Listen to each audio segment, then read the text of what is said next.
O Senhor esteja convosco. Ele está no meio de nós. Proclamação do Evangelho de Jesus Cristo, segundo São Marcos. Glória a vós, Senhor. Naquele tempo, Jesus saiu de novo da região de Tírio, passou por Sidônia e continuou até o mar da Galileia, atravessando a região da Decápole. Trouxeram então um homem surdo que falava com dificuldade e pediram que Jesus lhe impusesse a mão. Jesus afastou-se com o homem para fora da multidão. Em seguida, colocou os dedos nos seus ouvidos, cuspiu e com a saliva tocou a língua dele.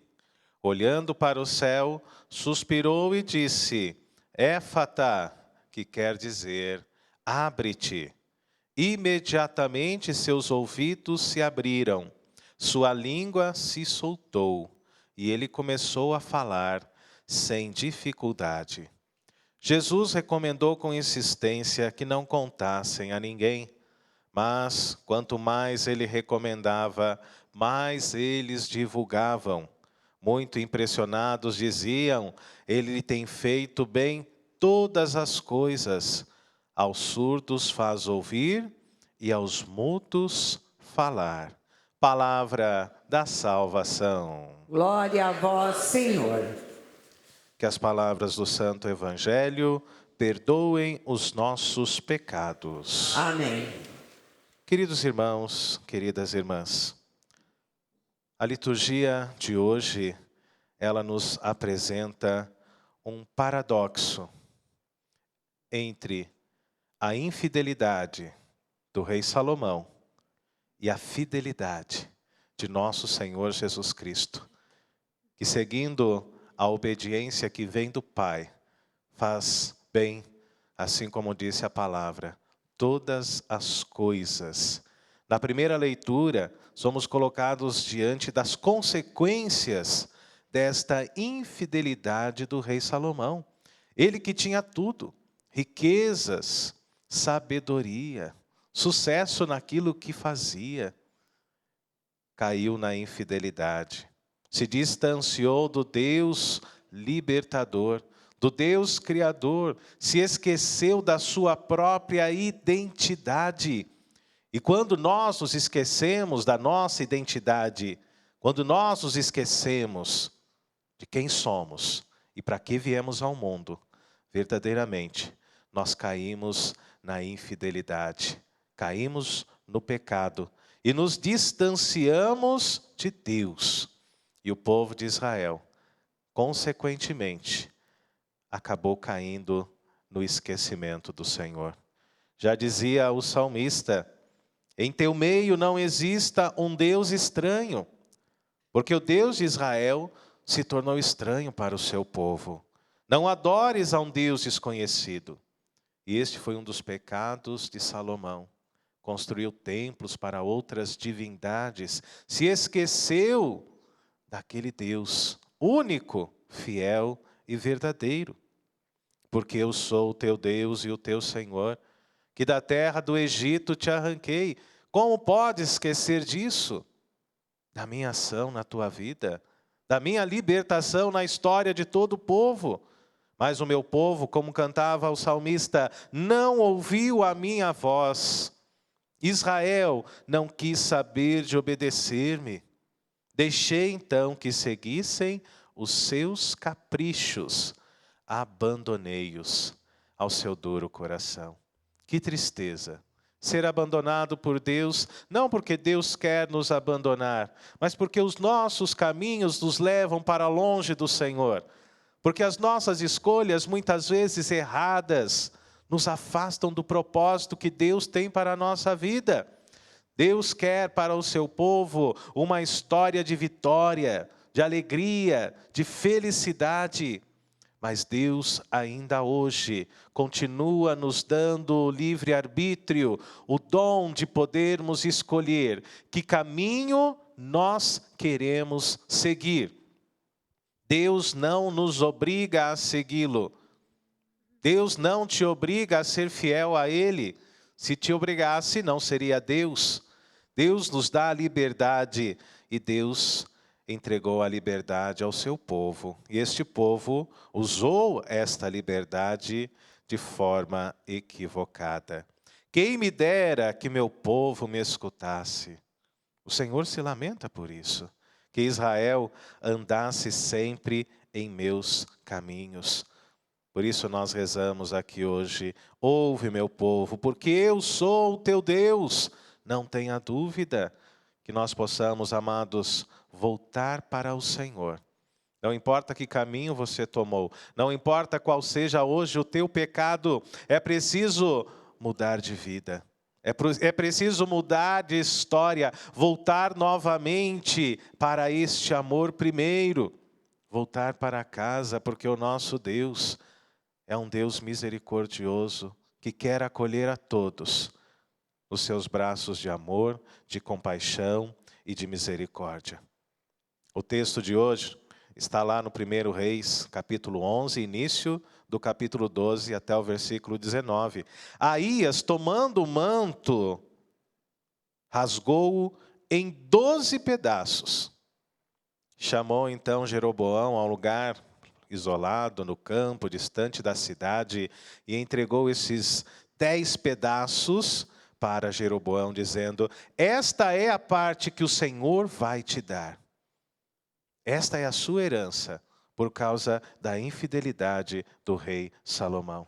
10 tribos serão dadas a você, de presente, profetizou o profeta. E do outro lado, Roboão, o filho de Salomão, ficou não apenas com o reino de Judá, mas também ali onde estava a localização do templo em Jerusalém. A infidelidade de Salomão dá início a um cisma, a uma divisão no reino de Israel. Assim como o padre já disse desde ontem, 10 tribos de um lado, 2 de outro, e assim desta forma o povo se tornou vulnerável. Vulnerável para a invasão, para a escravidão, para o exílio e para o sofrimento. Do outro lado, no Evangelho, queridos irmãos e irmãs, somos colocados diante da fidelidade de Jesus. Ele que de forma fiel cumpre os desígnios do Pai. Ele que de forma fiel cumpre a vontade do Pai, a sua missão de anunciar o reino de Deus a todas as pessoas. Ele que é a realização da palavra de Deus. São Marcos tem essa preocupação em nos dizer, em nos dar esta resposta. Quem é Jesus? Jesus é o Messias. Jesus é o Filho de Deus. Jesus é aquele que faz bem todas as coisas. Jesus é aquele que traz a cura, a alegria. Jesus é aquele que insere novamente um excluído da sociedade através dos seus milagres. Jesus é aquele que, através de curas e da libertação, anuncia o reino do Pai. Esta é a missão de Jesus. Não apenas morrer na cruz, não apenas o mistério pascal, a paixão, a morte e a ressurreição, mas o anúncio do reino, um lugar onde não haverá mais dor, um lugar onde não haverá mais sofrimento. E o texto de Marcos capítulo 7 se estende dos versículos de 31 a 37. Atravessando a região da Decápole, levaram a Jesus um homem surdo, que falava com dificuldade, e pediram que Jesus fizesse o quê? Aquilo que nós fizemos ontem no grupo de oração. Pediram para Jesus que impusesse a sua mão, porque eles tinham certeza de que aquele homem, através da imposição das mãos de Jesus, seria libertado, seria curado. Então, Jesus retirou o homem do meio da multidão, chamou-o a um lugar à parte, e ali o Senhor, Ele colocou os dedos nos ouvidos daquele homem.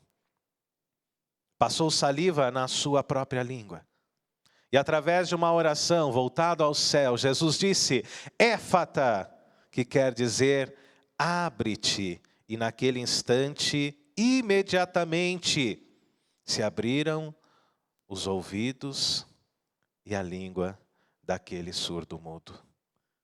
E ele começou a falar perfeitamente, queridos irmãos e irmãs, Vejam só, amados, a liturgia que Jesus usa hoje para a realização deste milagre é diferente daquela que Jesus usou no dia de ontem. Ontem nós meditamos o evangelho onde a mulher Ciro-fenícia pede a Jesus que ele realize uma libertação da sua filha que estava lá na sua casa possuída, atormentada por um demônio. Jesus nem viu a menina e Jesus disse: pode ir, vá em paz. Ela foi curada, ela foi libertada. Hoje não, Jesus impõe as mãos, Jesus toca nos ouvidos, Jesus derrama saliva na língua daquele homem, através de uma liturgia de toque, de acolhida. Jesus realiza este grande milagre, este grande sinal do reino de Deus presente no meio de nós. Pensamos hoje, queridos irmãos e irmãs, que desta mesma forma o Senhor venha nos tocar, não é? E é isso que nós cantamos, cada vez que nós rezamos aqui a novena. Daqui a pouco o Padre está indo lá para o Paraná, povo de Cambará, daqui a pouco nós vamos cantar aí, vem tocar em mim, vem Senhor Jesus, não é isso que nós queremos? Que Jesus nos toque através das suas mãos, para que possamos receber a graça, a cura, o milagre, a libertação. Peça hoje no teu coração: Senhor, vem tocar em mim. Diz a minha vida, éfata, para que eu possa ter os meus ouvidos abertos pela Tua palavra, para que eu possa, Senhor, escutar mais aquilo que vem de Ti, escutar a Tua palavra, escutar a Tua voz, escutar os Teus pedidos através da minha oração. Peça ao Senhor éfata, para que eu possa abrir a minha boca para proclamar menos palavras de maldição, para que eu possa falar menos palavrões no meu dia a dia, mas que da minha boca saiam palavras de alegria, louvores, não é? Assim como nós cantamos, na presença dos anjos a Ti cantarei louvores, Senhor. Que possamos usar da nossa boca para a evangelização, para falar de Jesus Cristo àqueles que ainda não conhecem, aqueles que ainda não fizeram esta experiência profunda deste Deus que hoje impõe sobre nós a sua mão, que hoje toca os nossos ouvidos e a nossa boca, a nossa língua, para que possamos ouvir mais a sua voz, a sua palavra, compreender mais a sua divina vontade, para que possamos proclamar a sua palavra, as suas maravilhas. É este o pedido de Jesus antes da sua ascensão: ide pelo mundo inteiro e anunciai a todos a minha palavra. Anunciai a todos o santo evangelho, a boa nova, a boa notícia. Deus nos chama a isso hoje, queridos irmãos e irmãs. Pensemos muito bem antes de proferir qualquer tipo de palavra. Como Jesus nos orientou e nos disse recentemente, é de dentro do coração que saem tantas impurezas, é de dentro do nosso coração que saem tantas coisas ruins. Que o Senhor transforme a nossa vida, que este exemplo de fidelidade nos chame também a entregarmos a Deus uma resposta mais fiel diante da nossa vocação, diante do chamado que o Senhor fez a mim, diante do chamado que o Senhor fez a você, você que reza conosco, você que nos acompanha pela Rede Século XXI, entregue a Deus hoje uma resposta de fidelidade. Se por um lado nós temos a infidelidade de Salomão, a queda, o afastamento da presença do Deus libertador e criador, do Deus de Israel, do outro lado hoje, a liturgia nos coloca a fidelidade de Jesus, que cura, que liberta, que anuncia o reino de seu Pai, a fidelidade que nos coloca diante da divina vontade de Deus. Abre, Senhor, hoje os nossos ouvidos, abre, Senhor, hoje a nossa boca, para que nós possamos Te ouvir cada vez mais e proclamar no mundo as vossas maravilhas. Louvado seja o nosso Senhor Jesus Cristo.